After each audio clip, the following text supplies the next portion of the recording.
تازه او مهم خبر د افغانستان په اړه د ناټو تازه پریکړه. ناټو وایي باید د افغانانو د بیړنۍ تخلید عملیاتو ظرفیتونه لوړ شي. ناټو 2 کاله وروسته له دې چې د امریکا په مشرۍ نړیوال ائتلاف د طالبانو رژیم وپرځاو په افغانستان کې خپل ماموریت پیل کړ. د ناټو له خبرپاڼې سره سم دغه غړي هیوادونو د بهرنیو چارو وزیرانو تازه غونډه کړې ده. دوستانو چینل ته ښه راغلاست. په دې هیله چې روغ او جوړ به یاستی. ویډیو را سره تر پایه وګورئ. زموږ چینل در سره ضرور سبسکرایب کړئ. ناټو باید د افغانانو د بیړنۍ تخلید عملیاتو ظرفیتونه لوړ شي.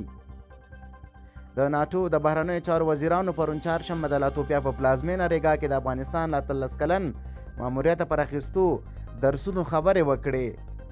ناټو 2 کاله وروسته له دې چې د امریکا په مشرۍ نړیوال ائتلاف د طالبانو رژیم وپرځاو په افغانستان کې ماموریت پیل کړ. د ناټو له خبرپاڼې سره سم د غړو هیوادونو د بهرنیو چارو وزیرانو د دې غونډې لپاره غونډه وکړه چې د اګست په 15مه د افغانستان د حکومت له پرځېدو وروسته د ناټو د تړون د عملیاتو پر پایلو پر هغو درسونو خبرې وکړي چې دوی د افغانستان له ماموریت څخه ترلاسه کړي دي. ناټو له افغانستانه د خپلو د ایستلو په عملیاتو د خبرو په ترڅ کې په دې ټینګار وکړ چې باید د تړون د غړو هیوادونو د بیړنۍ تخلید عملیاتو ظرفیتونه لوړ شي. دوی دغه وخت بیړنۍ تخلیه شروع کړې ده او دا یاد دې وي چې دوی د 15 د اګست څخه تر دغه میاشتې تر اخره پورې د افغانستان څخه تر 1,20,000 پورته کسان ولېږدول شول.